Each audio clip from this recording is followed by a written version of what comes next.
আসসালামু আলাইকুম। আপনারা সকলে কেমন আছেন? মই আল্লাহর রহমতে ভালো আছি। এই যে নদীর ঢেউটা, এই নদীর ঢেউটার মতোই আজকে আমাদের জীবনটা, আমাদের দুই ভাই বোনের। আজকে ৪ মাস আগেও আমার মা ছিল যখন, তখন কার কোনো একটা কটু কথাও আমাদের শুনতে হয়নি।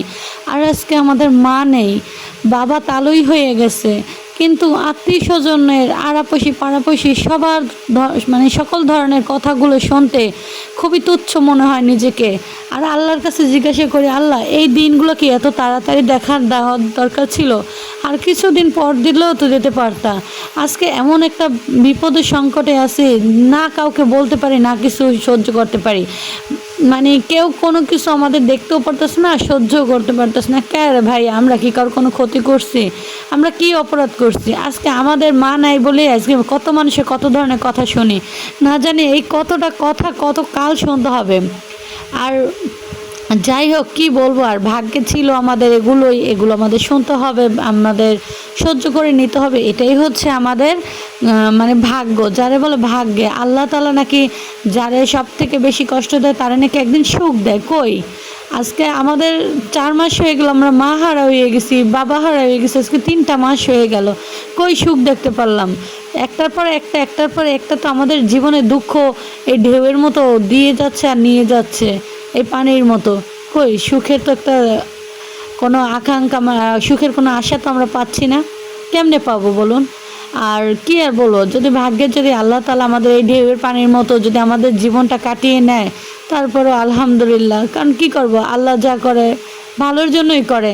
আল্লাহ হয়তো বা চাইছে আমাদের কখনোই সুখ হবে না, বা সুখ ভবিষ্যতে কপালে নির্ধারিত লেখা নাই, সেটা তো আর কায়রা নিয়ে আসা সম্ভব না রে ভাই। যাই হোক, সবাই যে যার মতো আছে, ভালো আছে। কিন্তু আমরা যে দুই ভাই বোন কোন পরিস্থিতিতে আছি একমাত্র আমরাই জানি। কি করব বলুন? এখন তো আর কিছু করার নাই। এক একজনের এমন এমন কথা শুনি যে আমার মৃত্যু মাকে নিয়েও বলে। কি করব? যেখানে আমাদের গাছের গোড়াই ঠিক নাই, সেখানে তার গাছে শিকড়, ডালপালা, তারা তো বাতাসে উড়বেই, তাই না? সেখানে তো উড়লে তার আমাদের কিছু করার নাই।